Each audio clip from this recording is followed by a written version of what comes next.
এমন কিছু মানুষ পৃথিবীতে আছে যারা বিশ্বাস করে না যে আমাদের মরণের পরে আমরা যখন মাটির সাথে মিশে যাব তখন আল্লাহ আমাদেরকে আবারও মাটি থেকে বের করবেন।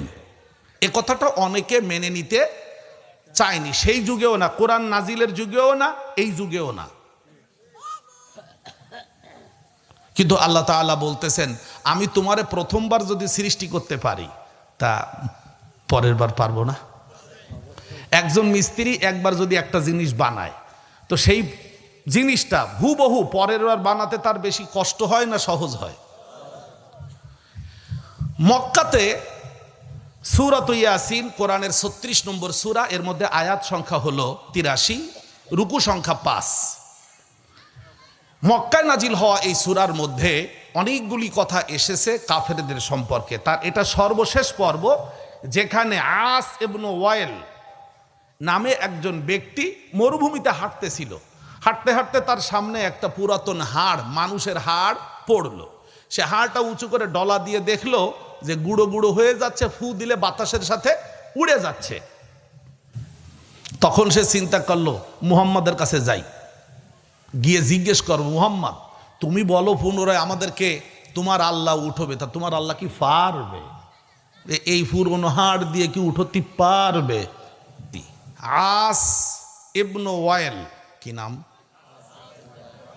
মক্কাতে এই লোকটা একটা পুরাতন হাড় এনে ডলা দিল, ডলা দিলে হাড়টা গুঁড়ো হয়ে গেল, উড়ায় দিলে উড়তে লাগলো, অনুপরিমাণ গুঁড়ো হয়ে গেছে। লোকটার প্রশ্ন হলো, এখান থেকে আল্লাহ কি আমাদেরকে সৃষ্টি করতে পারবেন? এটা নিয়ে সরাসরি সে রসুলের কাছে হাজির হয়ে গেল। উত্তরটা কে দিচ্ছেন? আল্লাহ। আল্লাহ তাআলা বলতেছেন, আওয়ালাম আওয়ালাম ইয়ারাল ইনসান আন্না খলাকনাহু মিন নুতফা। মানুষ কি নিজের দিকে একটু তাকায় দেখে না? মানুষ কি নিজের দিকে একটু তাকায়? কে কার দিকে তাকাতে বলেছেন? আল্লাহ। কার দিকে? নিজের দিকে। আমাদেরকে বলছেন তুমি একটু তোমার নিজের সৃষ্টির দিকে একটু তাকাও। আমি তোমারে আবার উঠাতে পারবো কি পারবো না এটা পরের কথা, আগে তুমি তোমার নিজের সৃষ্টির সূচনাটার দিকে একটু তাকাও। আন্না খলাকনাহু মিন নুতফাতিন, আমি ওই মানুষটাকে সৃষ্টি করেছি নুতফা থেকে। কি থেকে? নুতফা। নুতফার যে ব্যাখ্যা আমি সেটা যদি আপনাদের বলি আপনারা বিশ্বাস করতেও পারেন নাও পারেন। নুতফা হলো, আমি যদি এমন একটা বাংলা বলি যেই বাংলাটা আপনারা এর আগে শুনেছেন বলে আমার মনে হয় না, বুজুরুল ইনসানিয়া, মানব বীজ। আমরা যদি ডাটার চারা লাগাই তার বুনি কি? ডাটার বিচি বা বীজ। আমরা যদি বেগুন গাছের চারা দিতে চাই কি লাগাই? ছড়াই কি? বেগুনের বিচি। তো ওইটার সুন্দর বাংলা বিচির সুন্দর বিচি কি?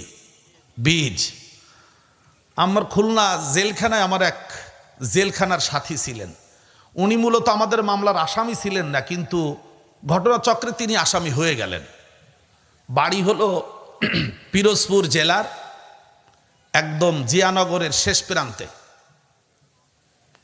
তো উনি জেলখানা থেকে বের হওয়ার পরে মাঝে মধ্যে খুলনায় আসলে আমার বাসায় বেড়ান। তো আমাকে কথা প্রসঙ্গে আমি বলতেছি যে তা এই টাকা দিয়ে কি করবেন? তুমি বলছে আড়ি কিনবো। আড়ি আড়ি আড়িতে একটা লাভ। তুমি আড়ি কিনবেন? আড়ি আড়ি কি? আড়ি কি? আড়ি আড়ি। আমি কইলাম আড়ি আড়ি, আমি বুঝতেই পারছি না যে আড়ি আড়ি কিনবো। আড়ি তাহলে আড়ি কি? তো বলতেছে আড়ি আড়ি। তখন উনি আমার বলতেছে বিসি চিনেন? আপনি বিসি চিনেন? বলে হ্যাঁ বিসি তো চিনি। বিসি আডি। বলো মনু এই খাপ বুঝছি কইলে উনি তোমার ধরে হাসে দিছে। কিছু বুঝেছেন নাকি? আঠি বীজ। মানব দেহের ভেতরে আল্লাহ তাআলা আগামী দিনে মানুষ তৈরির বীজ একজন পুরুষের দেহে আল্লাহ যখন তৈরি করেন তখন ওই মানুষটা যুবক হয়। আমরা যারা পুরুষ আমাদের দেহের মধ্যে আল্লাহ তাআলা দিয়েছেন মানব বীজ। এই মানব বীজ কত ছোট, এই ছোটর বর্ণনা যদি আমি দেই তাহলে আপনারা একটু অবাক হবেন, বিশ্বাস নাও করতে পারেন, তারপরে যা বাস্তবতা তাই বলতেছি আমি। একজন মানুষ, আমি মনিরুজ্জামান, আমি যখন আমার আব্বার দেহ থেকে বের হয়ে আমার মায়ের গর্ভে ঢুকেছি তখন আমি এত ছোট ছিলাম যে খালি চোখে পৃথিবীর কেউ এটা দেখার যোগ্যতা রাখতো না। বরং ওই মানব বীজটা তার যে গঠন প্রকৃতি তার থেকে 20,000 গুণ বড় করলে দেখা যাবে একটা ব্যাঙের বাচ্চা, মানে কেবল ওই যেটা পানির মধ্যে লেজ দাঁড়ায় ব্যাঙ্গাসি বলে, ব্যাঙ্গাসি, ওই ব্যাঙ্গাসির মতো এরকম দেখা যাবে যে সেটা অতটুকু। কতটুকু বড় করলে? 20,000 গুণ বড় করলে। আমি যখন মায়ের গর্ভে ঢুকেছি তখন আপনার আমার স্বাভাবিক অবস্থা ছিল একটা ব্যাঙের ছোট্ট ওই অংশের মতো, যেটাকে বিজ্ঞানের ভাষায় বা বইয়ের ভাষায় বলে ব্যাঙ্গাসি। এই ব্যাঙ্গাসিটা যতটুকু অতটুকু হলো 20,000 গুণ বড় করলে। তাহলে আপনার আমার স্বাভাবিক অবস্থা কত ছোট? 2, আপনারা করোনা বিশ্বাস করেছেন না? করোনা করোনা করোনা দেখেছেন কেউ? হ্যাঁ, বিশ্বাস করলেন কে? খুলনা বয়রাতে ওই বাজারের ওইখানে চৌরাস্তার মাথা ওখানে কিছু নাস্তিকের উপস্থিতি আছে। আমি যেহেতু ওখানে 15 বছর ইমাম হিসেবে দায়িত্ব পালন করে আসছি, ওই এলাকার কিছু নাস্তিকদের সাথে আমার পরিচয় আছে, কথোপকথন, ঝগড়া, বিতর্ক এগুলো হয়েছে বিভিন্ন সময়। তো এরকম একজন নাস্তিককে হঠাৎ করে দেখি যে মাস্ক 3টা পরায় একসাথে। কয়টা? তা আমি বলতেছি, ভাই কি ব্যাপার, মাস্ক 3টে পরা কেন? কয় আপনার মুখে তো একটাও নেই, কি ব্যাপার, আপনি মাস্ক পরেননি? তা বলছে না, বিষয়টা কি, আপনি 3টা দিচ্ছেন কেন? কয় করোনা। তাহলে করোনা দেখছেন? কয় না। তো বিশ্বাস করলেন কেন? আপনারাই তো বলেছেন যে আনসিন ইজ নাথিং, যা দেখা যায় না তা কিছু না, তা বিশ্বাস করাও ঠিক না। তো করোনারে দেখলেন না, করোনা বিশ্বাস করলেন, 3টে ঠুসি ফললেন, আমি তো একটাও করিনি। কয় হুজুর দেখেন সবসময় করবেন না, সবসময় লজিক চলে না, ওটা ওভার ভালো জানে। তাই আমি বললাম খালি আল্লাহর ব্যাপারে আসলে লজিক লাগে, করোনার ব্যাপারে লজিক লাগে না। করোনা কতটুকু? কলকাতা, আকাশবাণী কলকাতা একটা রেডিও সেন্টার, এক সময়ের এদেশের মানুষের খুব জনপ্রিয় ছিল, আকাশবাণী কলকাতা। আমি ওখান থেকে আমার এই মোবাইলে মাঝে মধ্যে শোনা যায় আকাশবাণী কলকাতা। করোনার সময় তো ক্লাস টিলাস নেই, আমি আকাশবাণী কলকাতার সংবাদ প্রায় শুনতাম যে কি কি বলে। তো ওখানে একদিন করোনার বর্ণনা দিচ্ছে যে 2.5 থেকে 3 ন্যানো সেন্টিমিটার দৈর্ঘ্য একটি করোনা ভাইরাসের। ন্যানো সেন্টিমিটার শব্দটা একটু বলেন তো আপনারা, ন্যানো সেন্টিমিটার। এই ন্যানো সেন্টিমিটার কি সেটা একটু পড়াতে গেলি তো আমার আবার দাঁত ভেঙে যাবে। কোনো জিনিস স্বাভাবিক আপনার ধরে নেন 1 সেকেন্ড সময়, 1 সেকেন্ড কতটুকু? ওই যে দেখি যে না ঘড়ির কাঁটা ওঠে 2, 3, 4 লাফ দিয়ে ওঠে না, এটাকে কি বলে? 1 সেকেন্ড। এরকম আমাদের মাপে আছে 1 সেন্টিমিটার। আপনারা ওই ফিতে ধরে দেবেন 1 সেন্টিমিটার। 1 সেন্টিমিটারকে 1 লক্ষ ভাগ করলে 1 ভাগকে বলে 1 মাইক্রো সেন্টিমিটার। আমি আবারও বলতেছি, 1 সেন্টিমিটার ধরে নেন আপনার এই 1 করে চেয়েও কম। এটাকে যদি 1 লক্ষ ভাগ করা হয় তাহলে তাকে বলে 1 মাইক্রো সেন্টিমিটার। বুঝতে পারতেছেন তো? 1 সেকেন্ডকে যদি 1 লক্ষ ভাগ করা হয় তাহলে তাকে বলে 1 মাইক্রো সেকেন্ড। এই 1 মাইক্রো সেকেন্ড বা 1 মাইক্রো সেন্টিমিটারকে 1 কোটি ভাগ করলে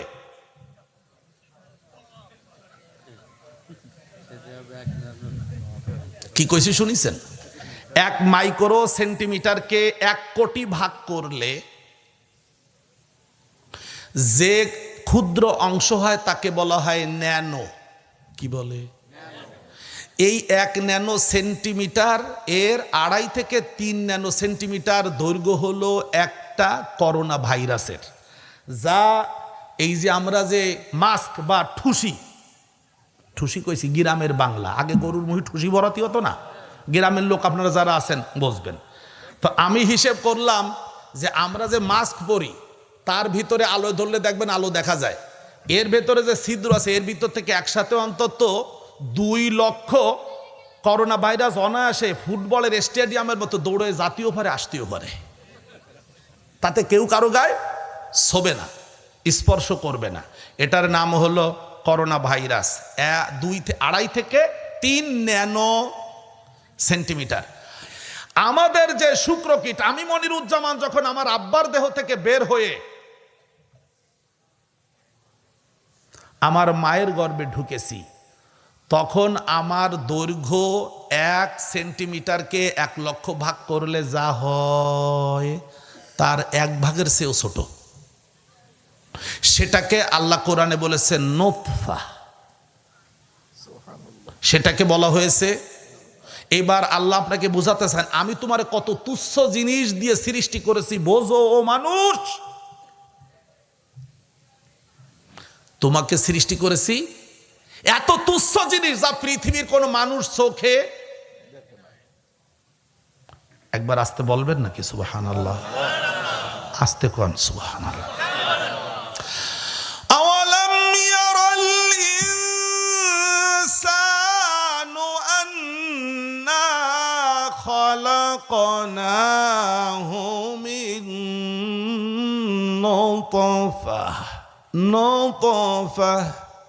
نطفة فإذا هو خصيم مبين।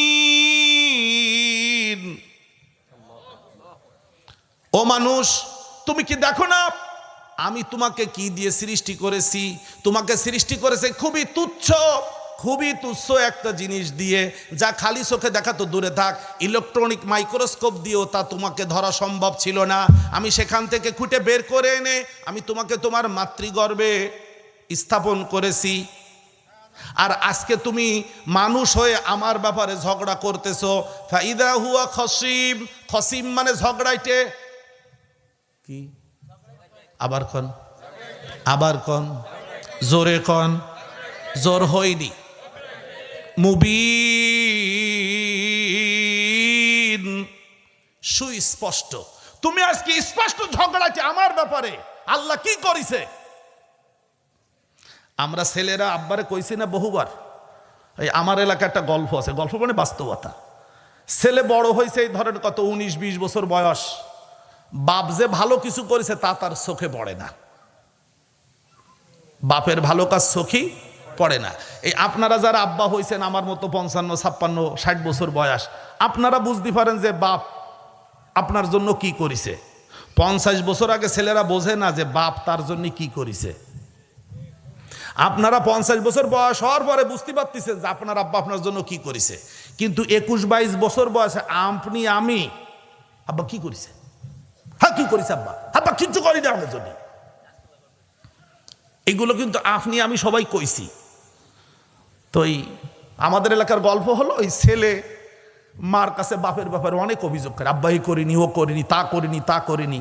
তা আব্বা একদিন ঘটনা করবে, বাড়িতে কোথাও যেন বেড়াইতে গেছে, উনি মাগরিবের নামাজ পড়েই আসে, কিন্তু ঘটনা করবে ওই দিন ঈশার নামাজ পড়েও আর বাড়ি আসতে পারেনি, দেরি হচ্ছে। ছেলে এভাবে মার সাথে আবার বিভিন্ন ব্যাপারে কথা বলতেছে, তার মধ্যে ওই আব্বার ব্যাপারে কথা বলতেছে, আব্বা এই করিনি, ওই করিনি। মাঝে মাঝে এমন মনে হয় একদম আব্বার মাজার পরে লাথি মারি। বুঝেছেন কি কইছে সোয়াল? মাজার পরে লাথি মারি। আর বাপ তো তার বহু আগে এসে দাঁড়ায় শুনতেছে যে ছেলে আমার ব্যাপারে কি কি বলে, চুপচাপ শুনতে বুড়োর আবার ওই যে শীত ঠান্ডা পড়তেছে, কাশ আসতেছে, তা গলা বালুর সাইকে ধরতেছে, যে কাশ দিলি তো আর শুনতে পারবো না, নে আরো একটু কোক। কিন্তু বুড়ো আর কাশ সাইফে রাখতে পারেনি, দিছে কাশি দিল ছেলে কাছে, আব্বা আব্বা কি হয়েছে? আপনি কোন সময় আইছেন? আব্বা। তাকে ওই যে তুমি আবার মাজার ঘরে লাথি মারলে তার একটু আগে।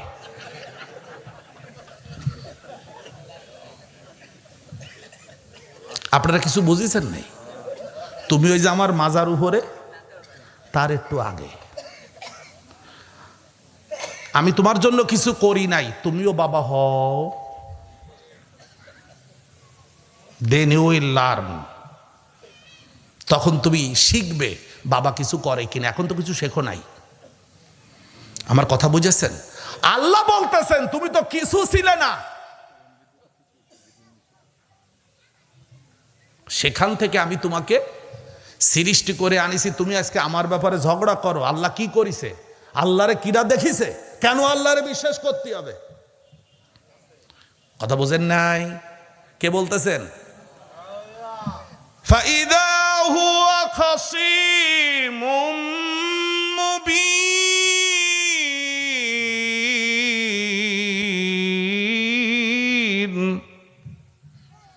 আজকে আমি তাকে সৃষ্টি করেছি এমন জিনিস থেকে যেটা ছিল খুবই তুচ্ছ। আপনারা বলেন আমাদের যা দিয়ে সৃষ্টি করা হয়েছে সেটা খুব দামি জিনিস ছিল না? সেটা ছিল খুবই, যা মানুষের দেহ থেকে বের হলে গোসল ফরজ হয়ে যায়, কারো দেহে ঢুকলে তার উপরেও গোসল ফরজ হয়ে যায়। কোরআন কোরআন সূরাতুল মাইদা 5 নম্বর সূরা আয়াত 6, ওখানে গোসল ফরজের কথা আছে। আমি কি বিষয়টা বোঝাতে পেরেছি? আল্লাহ রাব্বুল আলামিন হযরত জাকারিয়া আলাইহিস সালাতু ওয়াস সালাম, জাকারিয়া আলাইহিস সালাম আল্লাহ তাআলাকে বলেন, আল্লাহ আমার একটা বাচ্চা দাও। কেন? বাচ্চা লাগবে, আমার ওয়ারিস হিসেবে কেউ নেই।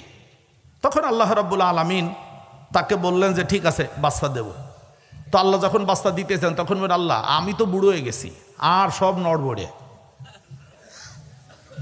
চুল পাইকে সব সাদা, আমার স্ত্রী তো বৃদ্ধা এবং বন্ধা, কি করে বাচ্চা হবে? আল্লাহ তাআলা বললেন, আমি তোমারে সৃষ্টি করেছিলাম, তুমি কিছু ছিলে না। সুবহানাল্লাহ। আমি তোমারও সৃষ্টি করেছিলাম, তুমি কিছু। সেখান থেকে যদি আমি তোমাকে সৃষ্টি করতে পারি তাহলে তোমার স্ত্রী, তোমার দেহে আমি সন্তানের ব্যবস্থা করে দেব, কোনো অসুবিধা হবে না। জোরে বলুন সুবহানাল্লাহ। ক্বালা কাযালিকা ক্বালা রাব্বুকা হুয়া আলাইয়া হায়্যিনুন ওয়া ক্বাদ খালাকতুকা ওয়া লাম তাকু শাইআ। আল্লাহ রাব্বুল আলামিন জাকারিয়া আলাইহিস সালামকে বললেন, ক্বালা কাযালিক, ঠিক তেমনি ভাবেই সৃষ্টি করব তোমার জন্য সন্তান, যেভাবে তোমাকে সৃষ্টি করেছিলাম। ক্বালা রাব্বুকা হুয়া আলাইয়া হায়্যিন, তোমার সন্তান দেওয়া আমি আল্লাহ আমার জন্য সহজ। ওয়া ক্বাদ খালাকতুকা ওয়া লাম তাকু শাইআ, I have created you but you have nothing. আমি তোমাকে সৃষ্টি করেছিলাম এমন অবস্থা থেকে যে তুমি কিছুই ছিলে না। আমি যদি তোমাকে সৃষ্টি করতে পারি, তোমার সন্তান পারবো না দিতে? আল্লাহ কি পারবেন? তাহলে আমরা যে আল্লাহর ব্যাপারে কথা বলতেছি, কথাটা বলা বোকামি। কথা বোঝা গেছে? এবার আমরা চলে যাব সূরাতুত তারিক, 86 নম্বর সূরা। এই সূরার মধ্যে আল্লাহ রাব্বুল আলামিন মানব জাতিকে সম্বোধন করে বলছেন, ও মানুষ, তোমার একটু ভেবে দেখা উচিত যে তোমাকে কিভাবে সৃষ্টি করা হয়েছে। জোরে বলুন সুবহানাল্লাহ। ফালইয়ানযুরিল ইনসানু মিম্মা খুলিক, খুলিক মিন মাইন দাফিক। ফালইয়ানযুরিল ইনসান, সুতরাং মানুষের একটু চিন্তা করা দরকার। মিম্মা খুলিক, মানুষকে কি দিয়ে সৃষ্টি করা হয়েছে? আপনি আপনার সৃষ্টি রহস্য নিয়ে কখনো ভেবেছেন আল্লাহ আমাকে কিভাবে বানালেন? আল্লাহ জিজ্ঞেস করেছেন সূরাতুত তারিক ৮৬ নম্বর সূরা, আয়াত ৫, ৬, ৭। আল্লাহ বলতেছেন তুমি একটু চিন্তা করে দেবি তোমারে কি দিয়ে বানাইছি? তুমি এত কথা বলো কেন? কার কথা? আল্লাহর। আল্লাহর ব্যাপারে কোনো প্রশ্ন আছে? প্রশ্ন করা যাবে। অনেক প্রশ্ন করতে পারলেও করা যাবে না। সব সময় সব কথা বলতে চাইলেও বলা যাবে না। কথা বুঝেছেন তো? চলুন সময়ের দিকে তাকে আমি কথা আর বলতেছি না। ওয়াদরাবা লানা মাসালা, সেই ব্যক্তি একটি উদাহরণ পেশ করেছে। ওয়ানাসিয়া খলকাহু, অথচ তার নিজের সৃষ্টির কথাটাই সে ভুলে গেছে। রাগ করবেন না, আমরা আমাদের নিজেদের সৃষ্টির কথা ভুলে গেছি। কার কথা ভুলে গেছি? নিজের কথা ভুলে গেছি যে আল্লাহ আমার কিভাবে বানাইছে। এটা একটু আপনি ভাবেন তো, আমি একটু আপনাকে সাথে করে নিয়ে যাই, অল্প একটু সফর করে আসি। আমি মনিরুজ্জামান, আমার দিয়েই বলি, আপনাদেরটা আপনারা ভাববেন। আমি আমার আব্বার দেহের মেরুদণ্ডের উপর থেকে ৩ এবং ৪ নম্বর হাড়, মেরুদণ্ডের হাড়ের মধ্যে ছোট ছোট ফাঁকা ফাঁকা হাড় আছে না, এই ৪ আর ৩ নম্বর হাড়ের মাঝখানে একটা ছোট্ট মেশিন আছে। ওই মেশিনে রক্ত আসার পরে রক্ত শুক্রকীট মানব বীজ তৈরি করে। আমার আব্বার দেহে যে এই মেশিনটা বসাইছেন কে? আমার আব্বা দরখাস্ত করেছিল, আমরা ৯ ভাই বোন। আচ্ছা, ওই মেশিনটা যদি কারো নষ্ট হয়ে যায় কোন জায়গায় কিনে লাগানোর ব্যবস্থা আছে?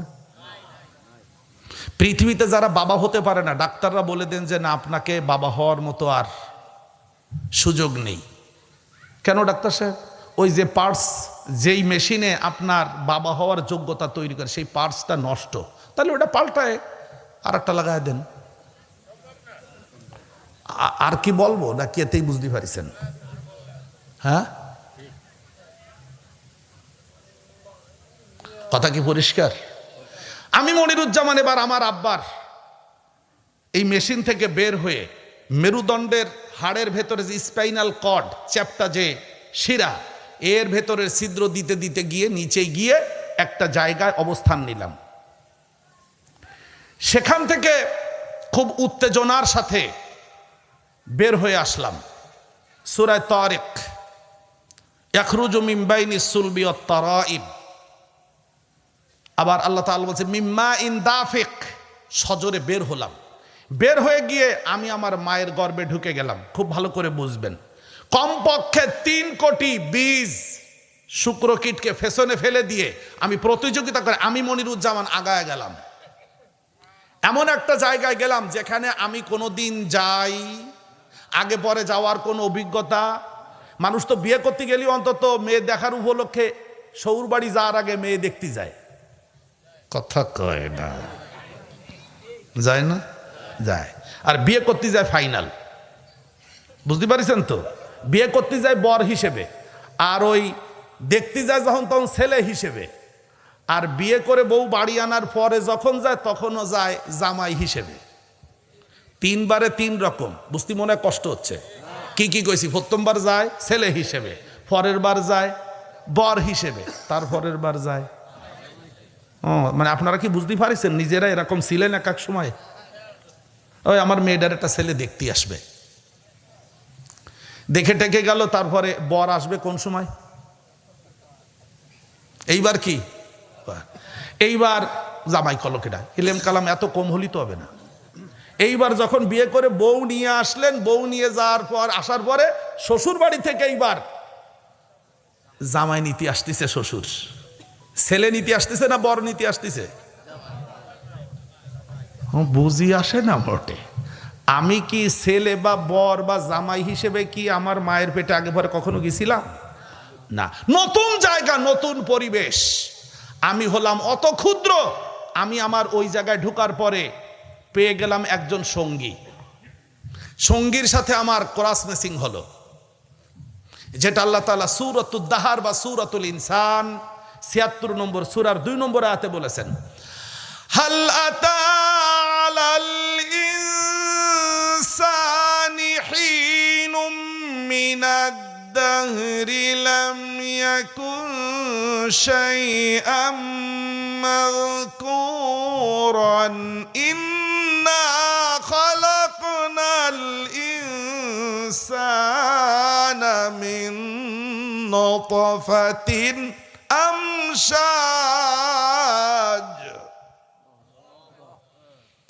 ইন্না খালাকনাল ইনসানা মিন নুতফাতিন আমশাজ।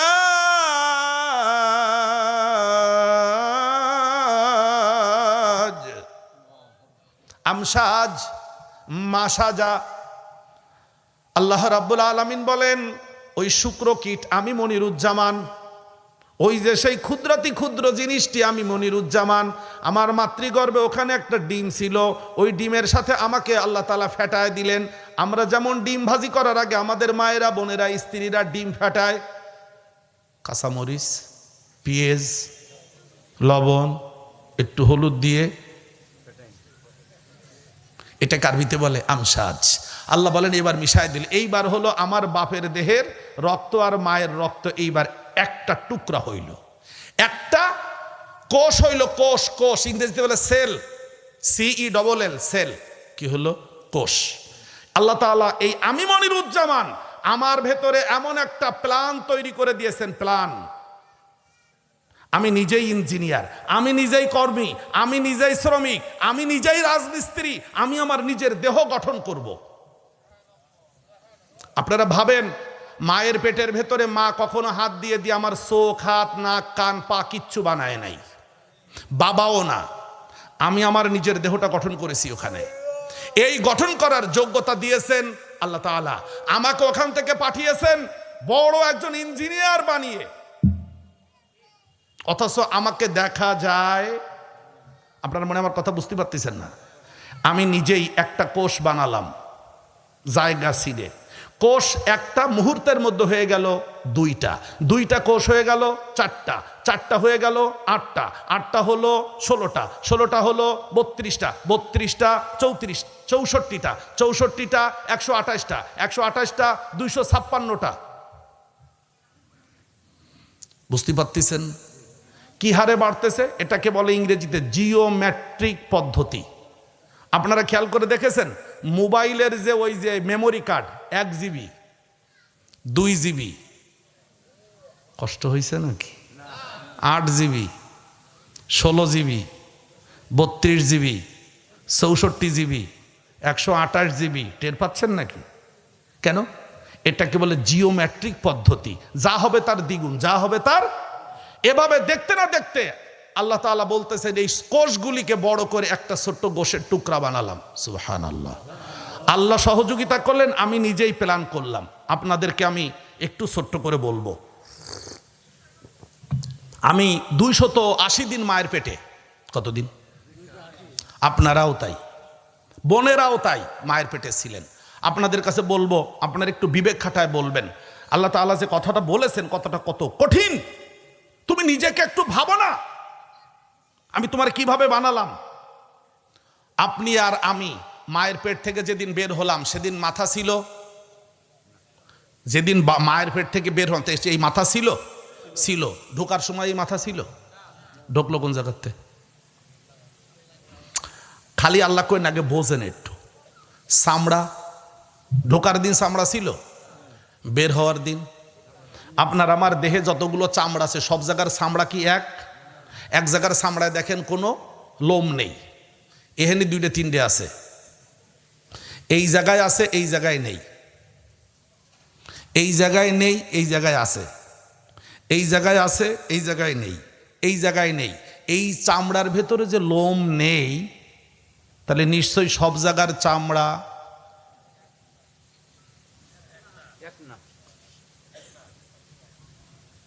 কে বানালেন? আপনি আমি যেদিন ঢুকেছিলাম সেদিন কি চোখ ছিল এরকম সুন্দর চোখ? কোন ফাঁক দিয়ে চোখ ঢুকলো? আপনার আমার পেটের মধ্যে যখন বের হয়েছি মায়ের পেট থেকে, তখন পেটের মধ্যে কলিজা ছিল, কলিজা লিভার ছিল। ঢোকার দিন কি কলিজা ছিল? বের হওয়ার দিন ছিল। ঢোকার দিন কান ছিল, বের হওয়ার দিন পাও ছিল, ঢোকার দিন বের হওয়ার দিন। ঢোকার দিন হাত ছিল, নখ ছিল, হাড় ছিল, বের হওয়ার সময়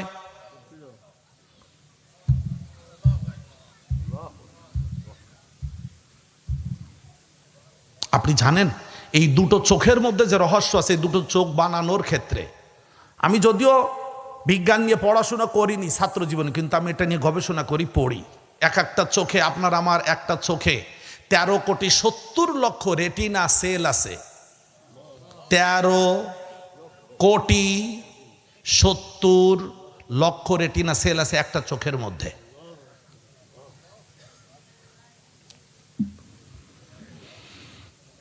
মুস্তানি করেন, নামাজ পড়া লাগবে না, পড়ে না। আল্লাহ কয় আসো। কোথায় যাবা? কবরের ওপাশে জায়গা নেই। আর খালি বুড়ো হয়ে বিছানায় পড়ে দেখো ছেলে মেয়েরা কি পরিমাণ জুতো দে বাড়ি।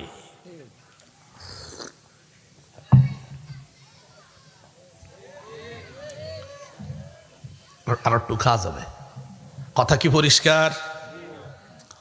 আল্লাহ তাআলা বলেন وضرب لنا مثلا ونسي خلقه قال من يحيي العظام وهي رميم।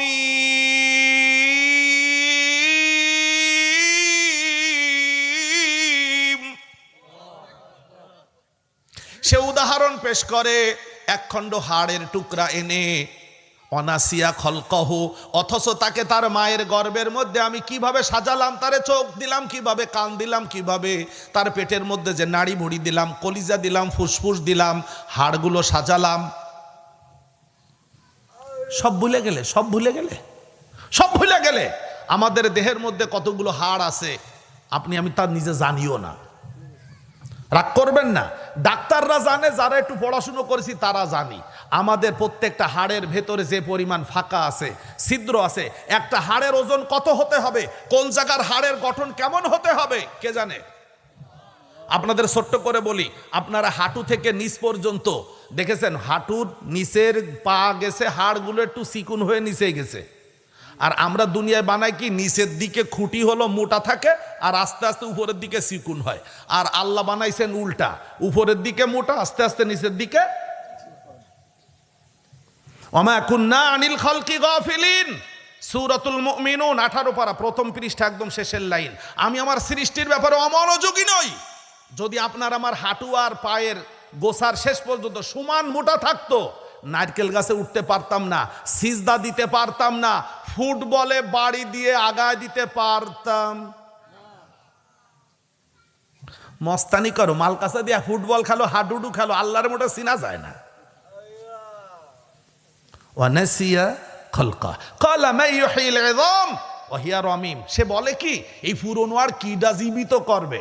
আল্লাহ বলে, যিনি প্রথমবার সৃষ্টি করেছেন তিনি দ্বিতীয়বার জীবিত করবেন। আস্তে কোন সুবহানাল্লাহ। কুল হুয়াল্লাযী কুল ইউহীহাল্লাযী আনশাআহা আওয়ালা মাররা। হে রাসূল আপনি বলে দিন, হে রাসূল আপনি বলে দিন, আপনি জানিয়ে দিন। কুল, কুল মানে আপনি বলুন, কুল মানে, এই শব্দটা কোরআনুল কারিমে 332 বার আছে। কুল শব্দটা কোরআনে কতবার আছে? এই একটা কথা কয়ে যান তো, একটা মনে রাখেন, সব বলি তো মনে থাকবে না। কতবার আছে? কুল ইউহীহাল্লাযী আনশাআহা আওয়ালা মাররা। হে রাসূল আপনি আস ইবনে ওয়াইল সহ গোটা পৃথিবীর সব মানুষদেরকে বলে দিন, যিনি প্রথমবার সৃষ্টি করেছিলেন তিনি দ্বিতীয়বার সৃষ্টি করবেন। পারবেন? সুবহানাল্লাহ ওয়া বিহামদিহি। খলাকা প্রথমবার সৃষ্টি করা, আনশা ওই জিনিসকে নতুনভাবে আরেকবার সৃষ্টি করা। আল্লাহ রাব্বুল আলামিন আমাদেরকে সৃষ্টি করবেন, আবার মাটির ভেতর থেকে বের করবেন। এই ব্যাপারে একটা ছোট্ট হাদিস আছে। হাদিসটা হলো রাসূলুল্লাহ সাল্লাল্লাহু আলাইহি ওয়াসাল্লাম ইরশাদ করেছেন যে, রাসূলুল্লাহ বলেন যে মানুষের দেহের সব ইউবলাল ইনসান, মানুষ সব পুরনো হয়ে যাবে, ওয়া তাকুলুহুল আরদু, মাটিতে তার দেহের সব খেয়ে ফেলবে, ইল্লা উজবু যানাবিহি, কিন্তু মানুষের দেহের একটা ছোট্ট হাড়ের ক্ষুদ্রাংশের নাম হলো উজবু যানাব, আইন জিম বা, উজবু জাল নুন বা, জানাব, উজবু জানাব, এই অংশটা মাটি খেতে পারবে না। অমিনহা খুলিকা, এই হাড় থেকেই মানুষের সৃষ্টিকে পুনরায় শুরু করা হবে। এই উজবু জানাবটা কি? উজবু জানাব হলো, আপনারা যে কোনো ডাক্তারের চেম্বারে ঢুকবেন, বিশেষ করে হোমিওপ্যাথি ডাক্তার বা আপনাদের এলাকায় যারা ওই যে গ্রাম্য ডাক্তার আর কি, তাদের ওখানে দেখবেন মানব দেহের কঙ্কালের ছবি টানানো আছে। ওর একদম মেরুদণ্ডের হাড়ের নিচেই ওখানে দেখবেন ছোট্ট একটা হাড় আছে, ছোট্ট ত্রিভুজের মতো ছোট, চিকুন হয়ে গেছে। ওখানে লেখা আছে কক্স বোন। কক্স বোন, বোন মানে হাড়, কক্স মানে হলো একদম শেষ প্রান্ত।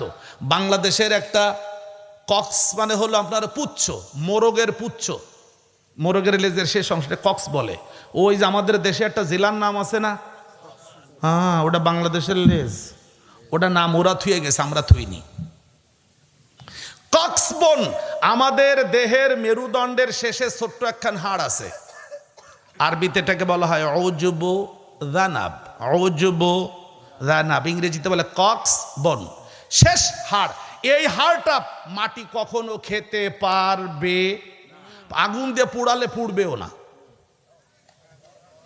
কি কয় রাসূলুল্লাহ বলেন বিহা তুনশারুন, ওই হাড় দিয়েই তোমাদেরকে নতুন করে আবার সৃষ্টি করা হবে। কারণ ওই হাড়ের ভেতরে আপনার আমার জীবনের স্বভাব, বৈশিষ্ট্য, উচ্চতা, চেহারা, যোগ্যতা, আমল, আখলাক, ঈমান সব আল্লাহ তাআলা মেমোরি কার্ডের মধ্যেও ওর মধ্যে ভরে রাখছেন। মোবাইলে মেমোরি কার্ড আছে না, কথা কয় না? আপনার 1 জিবি মেমোরি কার্ডেরও যে সাইজ, 62 জিবি 64 জিবি মেমোরি কার্ডেরও সেই একই সাইজ, ঠিক আছে? আল্লাহ তাআলা আমাদের সবার ওই ছোট হাড়টাকে এমনভাবে বানিয়েছেন, একমাত্র যদি আপনারা কারোটা বাড়োয় হাতুড়ি দিয়ে গুঁড়ো গুঁড়ো করে ফেলেন, তারপরেও আল্লাহ কয় যে আমি ওইটার আবার জোড়া লাগাবো। সুবহানাল্লাহ। ওই হাড়টাই হলো আমাদের বীজ, আমাদের বীজ, আমাদের, আবার বলেন আমাদের বীজ। বীজ কি? বীজের কথা আগে পড়াইছি, এইবার আবার একটু পড়ায়নি। ধরে নেন আপনি এখান থেকে সাতক্ষীরা গিয়েছেন, জ্যৈষ্ঠ মাস, আপনি মেহমান, আপনার একটা আম খেতে দিল, খামটা খেয়ে খুব ভালো লাগলো, এমন খালেন, শেষে আঙ্গুলো সাইটে খালেন, থালও সাইটে খালেন, স্বাদের ঠেলায়। এইবার আপনি যে খাওয়ালো তার বললেন ভাই এটা আমটা কি আম? তো বললো যে আমটা হলো ওই আম্রপালি। কি এত সুন্দর আম তো আমি জীবনে কোনদিন খাইনি। ভাই এই আম গাছটা কোন জায়গায়? কয় ভাই আমার উঠোনে। কয় তাহলে সকালবেলা আম গাছটার গুড়া খুইছে বড় বস্তা দিয়ে বাইন্ধে দেবেন, আমি ট্রাক ভাড়া দেবো, আমি খুলনায় নিয়ে আমার বাড়ি লাগাবো। আপনারা বলেন এই আম গাছটা আমাদের এলাকায় এনে লাগানোর ক্ষেত্রে সহজ বুদ্ধি কি? বাবা তুমি এত ঝামেলা করতেছো কেন? যে আমটা খাইছো ভালো লাগেছে, ওই আটিটারে একটা কাগজে ফেসাইয়ে, কারোরে কর দরকার নেই। কি বলেন বলেন বলেন বলেন, পকেটে থুয়ে দাও, বাড়ি আইনে তারপর একটা জায়গায় শুকাও, তারপরে যখন বর্ষাকাল আসে আস্তে করে মাটিতে ফেলে দাও। কারণ ওই আটির মধ্যে, বীজের মধ্যে ওই গাছের স্বভাব, চরিত্র, রং, স্বাদ, উচ্চতা, গঠন সব আটির মধ্যে লুকানো আছে।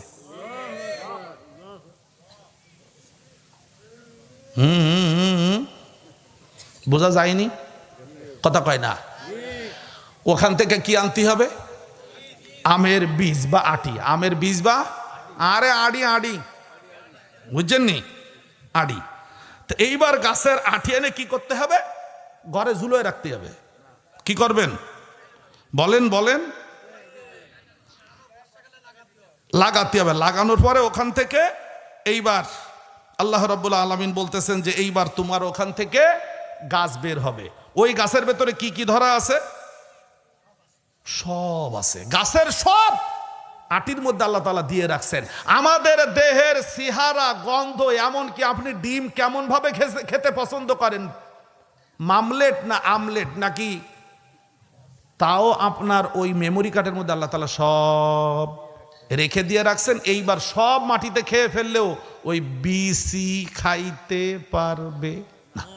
আল্লাহ তাআলা বলেন কাযালিকা তুখরাজুন, আমি যেভাবে মাটির ভেতর থেকে গাছ বের করি তোমাদেরকেও তোমাদের দেহের বীজ থেকে সেভাবেই আমি বের করে নিয়ে আসব। আপনারা কি কথাগুলো বুঝতে পারছেন তো? ওয়াল্লাযী নাযালা মিনাস সামাই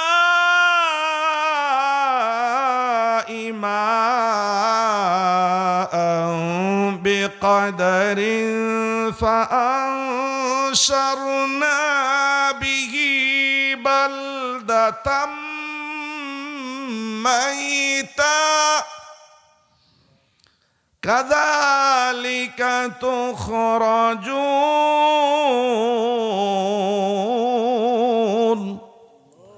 তিনি সেই আল্লাহ যিনি আসমান থেকে পরিমাণ মতো পানি নাজিল করেন এবং পানি নাজিল করার পরে ওই পানি দ্বারা একটা এলাকাকে গাছপালা ফলে ফুলে সুশোভিত করেন। যেই জায়গাটা ছিল মৃত, ও মানুষেরা, এইভাবেই আমি আল্লাহ তোমাদেরকে মাটির ভেতর থেকে বের করব। যেমন করে বীজ থেকে আমি গাছ বের করি, তোমাদেরকেও তো কবর দেওয়া হয়, মানে তোমাদের বিসি মাটির মধ্যে পুঁতে রাখা হয়। কিয়ামতের আগে তোমাদেরকে আমি বের করব। যদি বিশ্বাস না হয় আল্লাহ বলতেছেন সূরাতুল কফ, واستمع يوم ينادي المناد من مكان قريب يوم يسمعون الصيحة بالحق ذلك يوم الخروج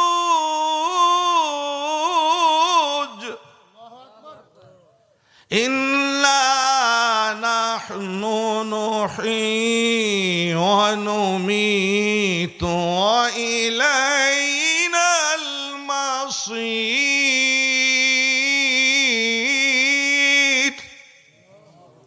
ও মানুষ, মনোযোগ দিয়ে শোনো। ওয়াস্তামি' ইয়াউমা ইউনাদিল মুনাদি মিন মাকানিন করিব, তোমাকে একজন ব্যক্তি তোমার খুব কাছ থেকে আহ্বান করবে, ডাকবে। ইসরাফিল আলাইহিস সালাম তোমার মাথার কাছে এসে দাঁড়াবেন আর ডাকবেন। কয় কি? কবর থেকে উঠানোর আগে আমি যেই কবরে থাকবো, মাটির যেখানে থাকবো, সেখানে এসে একজন ডাকবে। কে বলতেছেন? আল্লাহ। সূরাতুল কফ 26 পারা দেখেন, 19 নম্বর পৃষ্ঠা, একদম শেষের দিকে এসে ইয়াউমা ইয়াসমাউনা সাইহাতা বিল হক, তোমাকে খুব জোর করে কঠিন একটা আওয়াজ দিয়ে আহ্বান করা হবে। যালিকা ইয়াউমুল খুরুজ,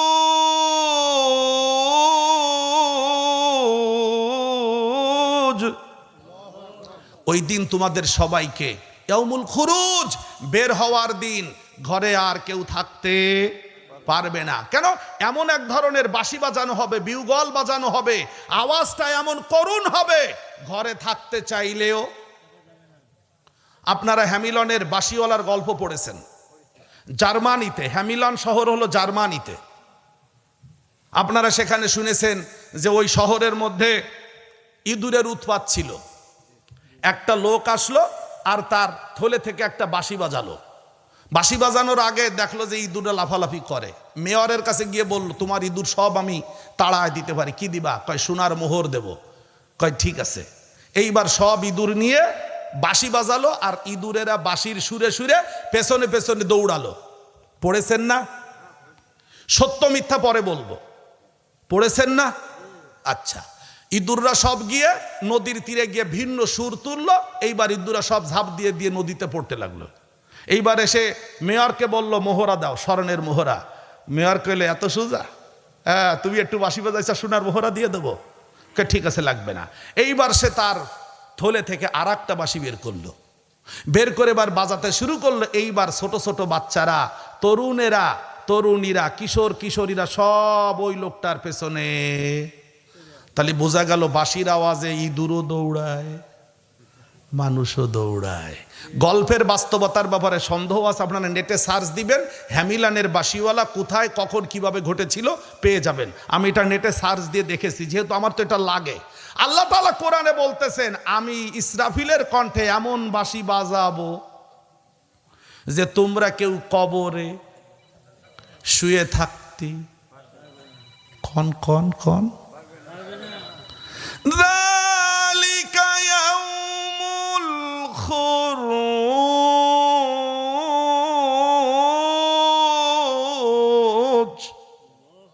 ওই দিনটা হবে তোমাদের বের হওয়ার দিন। বাঁশির আওয়াজে, ইসরাফিলের আহ্বানের আওয়াজে তোমরা কেউ ঘরে, কবরে, আড়ালে থাকতে। কথা বোঝা গেছে তো? সম্মানিত হাজিরিন, সুতরাং আল্লাহ যে আমাদেরকে কবর থেকে উঠাতে পারবেন, এ কি বোঝা যাচ্ছে? কথা কয় না। হ্যাঁ, পারবেন তো। আপনাদের যদি সন্দেহ থাকে তাহলে কি কব, সন্দেশ কিনে খাতি থাকেন, আর ওদারি আজরাইল আর ইসরাফিল দুইজনে ধরার জন্য রেডি। শেষ, আমরা আরো একটু সামনে আগাবো। এইবার আল্লাহ তাআলা বলছেন, ওহুয়া বিকুল্লি শাইইন খালকিন আলিম, তিনি সব সৃষ্টির রহস্য জানেন, কখন কাকে কোথায় কিভাবে জোড়া লাগানো। সুবহানাল্লাহ। এরপর আপনারা দেখেছেন যে আমরা মোটরসাইকেল, সাইকেল চালালি নাট বল্টু দিয়ে আটকাই। আল্লাহ কোনো নাট বল্টু দিয়ে আটকাইছেন আমাদের? হ্যাঁ, সুবহানাল্লাহ ওয়া বিহামদিহি। আল্লাহ তাআলা কি সুন্দর সুন্দর রগ বানায় বানায় রাখছেন। ইচ্ছে মতো লম্বাও করা যায়, আবার বুঝানো যায়, মেলানো যায়, বুঝানো যায়। আমার বড় ছেলে, ও যেভাবে হোক নানা বাড়ি বেড়াতে গেল, ওই টিনের সাল থেকে পড়ে গেল। নতুন সাল বানাচ্ছিল মিস্ত্রি, তা বলিছে যে ওই ফিলাসটা দাও দি। ও আবার ডাইন হাত দিয়ে টিনের সাল যে ফাঁস ভালো মতো কাটা ধারালো, ধরে তারপরে গেছে ফিলাস আনতে। বাঁশের পরে দাঁড়ানো ছিল, বাঁশ দিছে গোড়, ও পড়েছে। ওর এখান থেকে চামড়া সহ মোটামুটি নেমে গেছে। বাগেরহাট সদর হাসপাতালে নিয়ে গেছে, নিয়ে গেলে বলছে যে এখানে চিকিৎসা হবে না, 250 বেডে নিয়ে যান।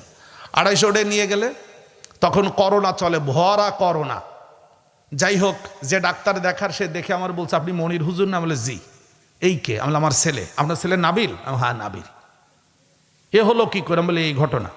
যাই হোক, শেষ পর্যন্ত 250 বেডে আর অপারেশন হলো না, ওই রাতেই অপারেশন করতে হবে। কারণ এই ঘটনা ঘটার 48 ঘন্টার মধ্যে এখানে যেই শিরাতে আঙ্গুল এই দিকে নাই, এই দিকে নাই, এইখানে কিছু রগ আছে, দড়ি আছে শক্ত, সামনেও টানার দড়ি আছে, পিছনে টানারও দড়ি আল্লাহ দিয়ে রাখছেন।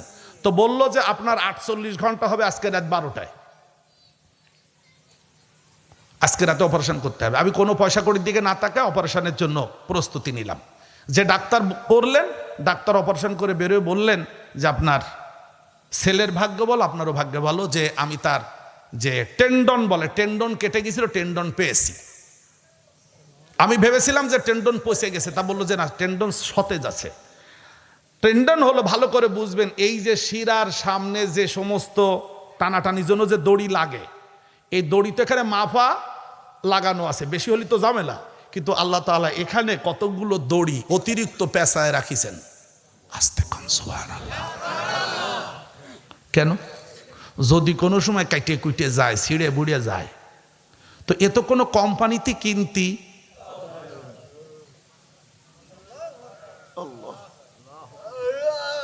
বুঝেননি আপনারা? বুঝিছেন? কিছু বুঝিছেন? আল্লাহ কেমন সরসটা, তোমার কি কি লাগবে তা অতিরিক্ত দিয়ে থুইছে। সকেটটা দিলিও অত, 2টা দিছি, যদি একটা কোনো সময় খারাপ হয়ে যায় তার একটা দিয়ে চালাবা। হাত একখান হইলেও হইতো, 2খান দিছি কেন? যাতে একখান নষ্ট হয়ে গেলে আর একখান দিয়ে চলতে পারো। মোটে আল্লাহরে পছন্দ হয় না। খায় তাও বাওয়াতে দাঁড়াইয়ে, আর তা খায় ছাগলের মতো। তারপরও কাকে আল্লাহ কি করিছে? আল্লাহ কয় আয়, তারপরে বুঝবানি কি কি করিছি। তুইও বাপ হ, তাহলে বুঝিস যে আব্বা কি করিছে। একদম এমন ঠেহে মাজার পরে একদম নাতি মারি। গল্প কইছেন একটু আগে, তুমিও আব্বা হাও, তোমার সোয়ালো তোমারে, খালি মাজার ভরে না, গাড়ের ভরেও নাই। তবে আল্লাহরে পছন্দ হয় না তোমার। চলেন আরো সামনে। আল্লাযী জাআলা লাকুম মিনাশ শাজারিল আখদারি নারান ফাইযা আনতুম মিনহু তুকিদুন।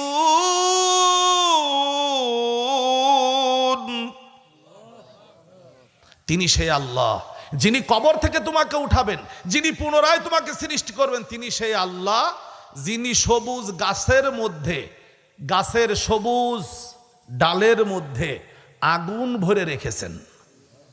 আল্লাহ আর একটা রহস্য বললেন যে তোমরা যে আগুন জ্বালাও, তু কিদু না, তোমরা যে আগুন জ্বালায় সব কাজ কাম করো। বলেন তো যত কলকারখানা চলে এর মূল উপাদানটা কি? আগুন। আগুন নেই কোম্পানি বন্ধ। আগুন নেই রান্নাঘর বন্ধ। সব মস্তানির গোড়া হলো আগুন। আল্লাহ বলতেছেন আমি তোমারে উঠাইতে পারবো না, তোমারে মিশায় রাখছি। তুমি দেখো না তোমার সামনে যে গাছ, সবুজ গাছ, ওই গাছের ভিজা গাছের মধ্যে আমি আগুন লুকায় রাখছি। অর্থাৎ পানি আর আগুন একসাথে রাখছি। অথবা আগুন পানিকে নিভায় দেয়, অথবা আগুন পানিকে শুকায় দেয়, কিন্তু আমি দুইটাকে একসাথে করে রাখছি। আস্তে কোন সুবহানাল্লাহ। এ দেখেও বোঝো না যে আমি আল্লাহ তোমাদের সৃষ্টি করতে পারবো। আমি যদি আগুন আর পানি একসাথে গাছের ডালের মধ্যে লুকায় রাখতে পারি, তো তোমারে মাটির মধ্যে লুকিয়ে রেখে আমি আলাদা বের করতে পারবো না? আরবওয়ালারা কি করতো? আরো বলার দরকার নেই, আমার ছোটবেলার কথা বলি। ছোটবেলায় আমাদের এলাকায় পাট হতো, পাট মানে কুষ্টা। পাট চেনেন আপনারা? ওই কুষ্টা।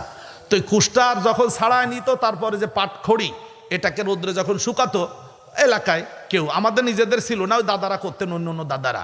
ওইখান থেকে দুই একটা পাটখড়ি নিয়ে আসতাম বলে, দাদা পাটখড়ি একটা নিয়ে গেলাম। ও জাদি নিয়ে যাও, ওদের কি আরবো। বাড়ি এনে দাও দিয়ে সুন্দর করে ফাড়তাম, ফেড়ে একটার মধ্যে আর একটা ঢুকোয় দিয়ে এই মাথা বাঁধতাম, এই মাথা বাঁধতাম, বাঁধতে একটু কেরোসিন তেল দিয়ে এরকম করে নাড়া দিলে ক্যাস ক্যাস করে কতক্ষণ ফের আগুন ধরে যেত। এই খেলা আপনাদের যদি কারো খেলা না থাকে একবার খেলে দেখবেন। আমি বাস্তব প্রমাণ। কাঠের মধ্যে আগুন আছে, কে রেখেছেন? বিশ্বাস যদি না হয় আপনার দুই হাত এখন ধরে ঘষা দেন, ভালো মতো ঘষেন, অন্তত 5 মিনিট ঘষার পরে দেখবেন যে আর এক আঙ্গুল একা তার আঁকাতে মোটে রাখা যাচ্ছে না। এর মধ্যে আগুন আছে না? কিভাবে আছে? লুকানো। আল্লাহ ফারে, কথা কয় না, ফারে আমাকে উঠতি ফার হবে। হ্যাঁ, মোটে বিশ্বাস হয় না। তাই আল্লাহ বললেন, ও মানুষ তুমি একটু তাকাও না সবুজ গাছের দিকে, ওই গাছের ডালের মধ্যে আমি। একবার আস্তে কর সুবহানাল্লাহ। জোরে কতি কইছি, আর একটু আস্তে আর একবার বলেন সুবহানাল্লাহ। আল্লাযী জাআলা লাকুম মিনাশ শাজারিল আখদারি নারান ফাইযা আনতুম মিনহু তুকিদুন। أوليس الذي خلق السماوات والأرض بقادر। ও মানুষেরা, যিনি এত বড় আসমান আর জমিন সৃষ্টি করেছেন, তিনি কি ক্ষমতাবান নন? আলা আইয়াখলুকা মিসলাহুম, তিনি এই আসমান জমিন নষ্ট হয়ে গেলে আবার কি তিনি আসমান জমিনের মতো আসমান জমিন সৃষ্টি করতে পারবেন কি না? জোরে বলেন, পারবেন? পারবেন। আল্লাহ রাব্বুল আলামিন আসমান আর জমিন সৃষ্টি করলেন। কি করলেন? আসমান আর জমিন সৃষ্টি করলেন। আসমান জমিন সৃষ্টি করার পর আল্লাহ রাব্বুল আলামিন আসমান আর জমিন রে ডেকে বললেন, আসমান আর জমিন তোমরা দুইজনে আমার আনুগত্য করো, ইচ্ছায় হলেও করো, অনিচ্ছায় হলেও করো। তখন আসমান আর জমিন একসাথে বলল যে আল্লাহ, আমরা স্বেচ্ছায় আপনার আনুগত্য করছি, স্বেচ্ছায় আমরা আপনার আনুগত্য করতেছি। আল্লাহ রাব্বুল আলামিন এই কথাটা সূরাতু ফুসসিলাত এর মধ্যে উল্লেখ করেছেন 11 নম্বর আয়াতে। মুসা আলাইহিস সালাতু ওয়াস সালাম এর তাওরাত কিতাবে এই আয়াতটা আছে। মুসা আলাইহিস সালাম এই আয়াত পড়ার পরে মাথার মধ্যে খালি পোকা ঘুরতেছে। পোকা মানে বুঝতে পারেন, প্রশ্ন উকি মারতেছে, এত বড় আসমান জমিন আল্লাহর যদি আনুগত্য না করত আল্লাহ কি করতেন? কথা বুঝতে পারছেন তো? আল্লাহ তাআলা আসমান জমিন সৃষ্টি করলেন। সুম্মা ইস্তাওয়া ইলাস সামাই ওয়া হিয়া দুখানুন ফাকালা লাহা ওয়া লিল আরদি ইতিয়া তাওআন আও কারহা قالتا أتينا طائعين।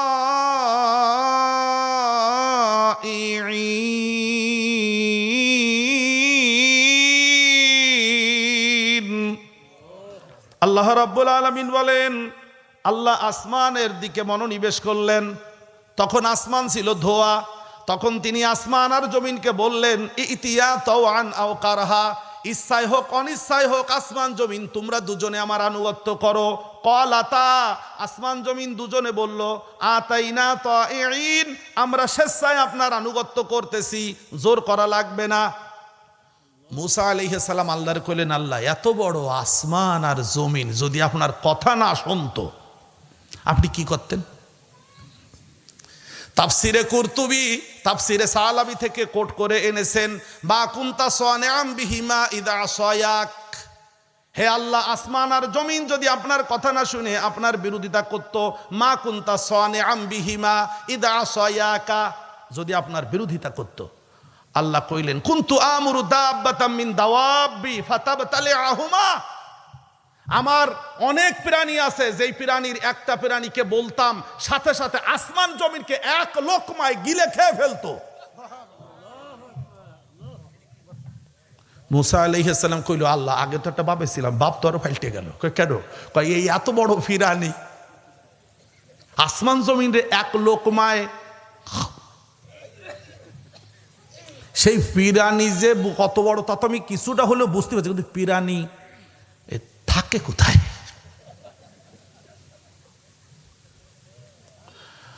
ওয়া আইনা তারাল দাব্বা ওয়া আইনা তারাদ দাব্বা, এই প্রাণী কোথায় বিচরণ করে? আল্লাহ বলেন, তারা ফিল মারআ, আমার বিচরণ ভূমি আছে, সেখানে এই প্রাণীরা বসবাস করে, বিচরণ করে, খাদ্য খাবার খুঁটে খুঁটে খায়। কইল, আল্লাহ বুঝেছি, কিন্তু সমস্যা তো আবার পড়ে গেলাম। তো এত বড় প্রাণীরা বিচারণ করে, যারা এক লোকমায় আসমান জমিন খাতি পারে একটা প্রাণী, এরম অসংখ্য প্রাণীরা ঘুরে ঘুরে বেড়ায়, আপনার বিচরণ ভূমিটা, বিচরণ ভূমিটা কোন জায়গায়? আল্লাহ কইলেন, ফি ইলমি, ও মুসা, ওটা আমার এলেমে আছে, জিজ্ঞেস করো না। এরপরে জিজ্ঞেস করো না, ওটা বোঝার এলেম তোমার নাই। এরপরে আর প্রশ্ন করো, কারণ এটা বোঝার মতো জ্ঞান তোমার। আপনারা ভাবতেছেন কেন, অসুবিধা কি? আব্বারা একটু বাংলায় কন দি দেখি। আপনি, আমি জানি মার ফ্যাটে ছিলাম, এই ধরেন বাইরবো বাপ, তার কয়দিন আগে যদি কেউ কত, তুই এমন একটা জায়গায় যাবি, সেখানে জানিস কত বড় জায়গা, কুল কিনারা নেই, তার মধ্যে একটা আসমান আছে, সে যে কি বড় জায়গা, এই কথা যদি আপনার আমার কানে কানে কেউ বলতো মায়ের পেটে, তখন ভাবতেন কি, এই জায়গায় তো ভালো আছে, ফুটবল খেলে, স্টেডিয়াম, লাথি মারি, গুঁতো দিই, খাদ্য খাবার পাই, খালি খালি সেখানে যাওয়ার দরকার, তুই কি মিথ্যে কথা কইস, অত বড় জায়গা আমার লাগবে কোন কাজে? মায়ের পেটে থাকে পৃথিবীর কল্পনা করা যায়? আমরা দুনিয়ায় বসে কি আল্লাহর কোথায় কি আছে সেগুলোর কোনো কল্পনা করতে পারবো? আল্লাহ বলতেছে, আমি যদি এত বড় আসমান জমিন বানাতে পারি, তোমার মতো পুষ্কে মানুষ বানাতে পারবো না? মেলা মুস্তান, ফাইদা হুয়া খসিমুম মুবিন, মেলা ঝগড়াইটা হয়ে গেছো। হুমকিটা কিভাবে মাপের বুঝতেছেন তো? হ্যাঁ, এই জন্যই বলেছি প্রথমে আত্মার শিক্ষা। লেখাপড়া বুঝতে পারতেছেন তো কিছু? খালি দেহ আর মন, একটু মদ খাওয়া, একটু গাঁজা খাওয়া, একটু হারাম খাওয়া, একটু ঘুষ খাওয়া, একটু সাদা খাওয়া, একটু টেন্ডারবাজি খাওয়া, খেয়ে টেয়ে ফ্যাটাট মোটা করে এবার মসজিদে এসে আমি সভাপতি।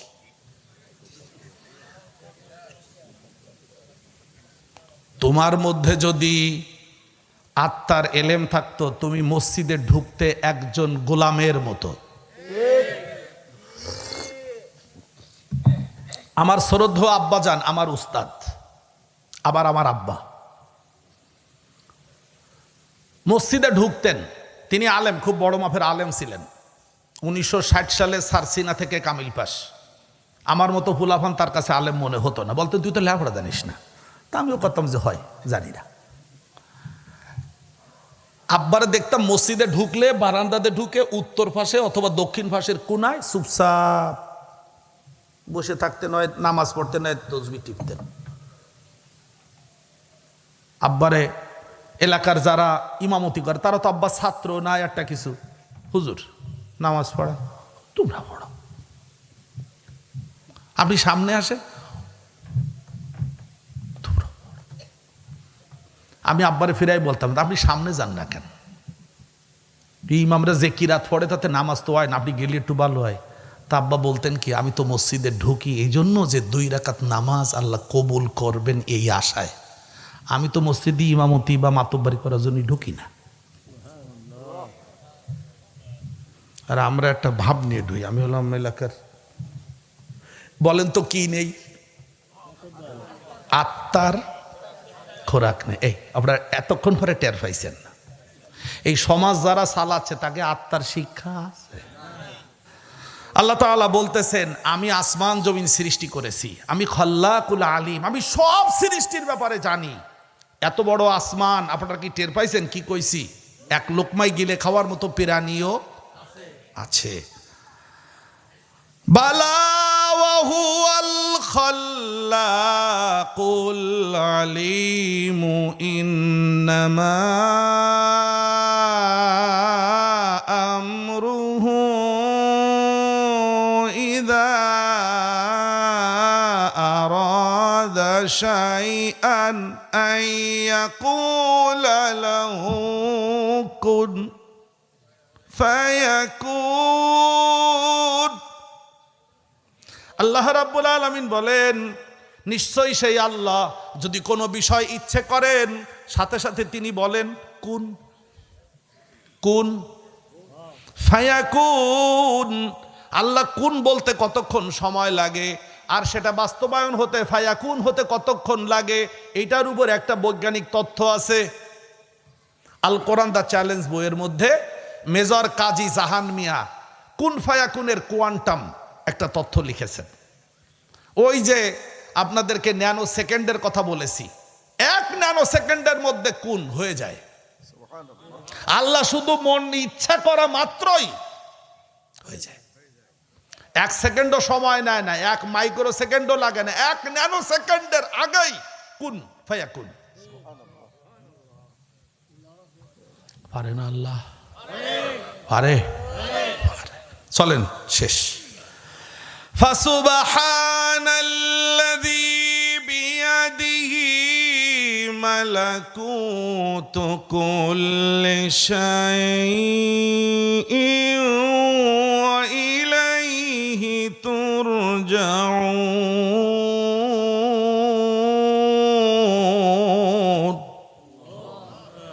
সুতরাং ও মানুষেরা তোমরা সেই আল্লাহর পবিত্রতা ঘোষণা করো। সুবহানা তুসাব্বিহু সুবহানা, তোমরা পবিত্রতা ঘোষণা করো সেই আল্লাহর। বিয়াদিহি মালাকুতু কুল্লি শাই, গোটা রাজত্ব যার হাতে। গোটা রাজত্ব যার, গোটা রাজত্ব যার, গোটা রাজত্ব যার। রাজত্ব আমার দেহের মধ্যে একটা রাজত্ব আছে, সেই রাজত্বটা আল্লাহর হাতে। গোটা সৃষ্টি জগতের যা আছে সব রাজত্ব আল্লাহর হাতে। আপনি আমি ফাও কোন জায়গায় দৌড়ে বেড়াচ্ছি? ফাও দৌড়াচ্ছি, কষ্ট পাচ্ছেন না? ওয়া ইলাইহি তুরজাউন, তার কাছেই তোমাদের ফিরে যেতে হবে। সম্মানিত হাজিরিন, এই ফিরে যাওয়ার পদ্ধতিটা কি তা আমরা কিছুটা হলো বুঝতে পেরেছি। তা হলো আল্লাহর কাছে যাওয়ার বড় মাধ্যম হলো এই জীবনটাকে এক জায়গায় আটকায় দিয়ে মরণকে বরণ করে আল্লাহর কাছে যেতে হবে। জীবিত থাকলে আমরা কেউ আল্লাহর কাছে যেতে পারবো না। সেজন্য আল্লাহ বলেছেন, আমার কাছে যখন তোমরা আসতে চাও তোমাদের জন্য মরণকে আমি তোহফা হিসেবে পাঠাবো। আল মাউতু তোহফাতুল মুমিন, রাসূলুল্লাহ বলেছেন মরণ হলো মোমেনের জন্য তোহফা, মানে হাদিয়া। কেন? মোমেনের কাছে মরণ আসলে মোমেন বলবে আমি এটা গ্রহণ করলাম, কারণ এখন আমার রবের সাথে আমার সাক্ষাৎ হবে। যেমন মোমেন এমনভাবে সাক্ষাতে দৌড়াবে, কিভাবে? যেমন করে নতুন বর বিয়ে করে বউকে বাসর ঘরে রেখেছে, কিন্তু কোনো একটা ছোট্ট প্রয়োজনীয় জিনিস বাসর ঘরে লাগবে, সেটা আগে কেনা হয় নাই। সেই জিনিসটা কেনার জন্য সে দ্রুত বাজারে গিয়েছে, বাজার থেকে ওই জিনিসটা কেনার পরে বাজারে বন্ধুদের সাথে আবার আড্ডা মারবে। নতুন বর বাসর ঘরে স্ত্রীকে রেখে, নতুন স্ত্রীকে রেখে বাজারে গেলে, তার সদাইটা কেনা হয়ে গেলে যত দ্রুত বাসর ঘরে ফিরে আসতে চায়, একজন ইমানদার ইমান আনার পরে আল্লাহর সাথে সাক্ষাতের জন্য নতুন বরের চেয়ে বেশি দ্রুত আল্লাহর দিকে ছুটতে চায়। সেজন্য তারা বুঝতেই পারে আল্লাহর সাথে সাক্ষাতের মাধ্যম হলো মরণ, আর সেটা যদি শাহাদাতের মরণ হয় সেটাই হলো শ্রেষ্ঠ সাক্ষাতের ব্যবস্থা। তাই তো রসুলের সাহাবায়ে কেরাম শহীদ হওয়ার জন্য দিক দিগন্তে ইসলাম নিয়ে ছুটেছিলেন। তারা শাহাদাতকে আল্লাহর সাথে সাক্ষাতের উত্তম ব্যবস্থা মনে করেছেন। খুব মনোযোগ দিয়ে বুঝবেন, আমাদের একজন ছোট্ট সন্তান ওসমান শরীফ, ওসমান হাদি, সে কিভাবে শাহাদাতের তামান্না করেছে, আর আল্লাহ তাআলা তার শাহাদাতের তামান্নাকেও কবুল করেছেন। আপনারা কি আমার কথা বুঝেছেন তো? আল্লাহ তাআলার কাছে আমরা দোয়া করব শরীফ উসমান হাদি সহ জুলাই আন্দোলনে যারা ঈমানের সাথে জীবন দিয়েছেন, আল্লাহ তাদের সকলকে শহীদ হিসেবে কবুল করুন, শাহাদাতের উচ্চ মর্যাদা দান করুন।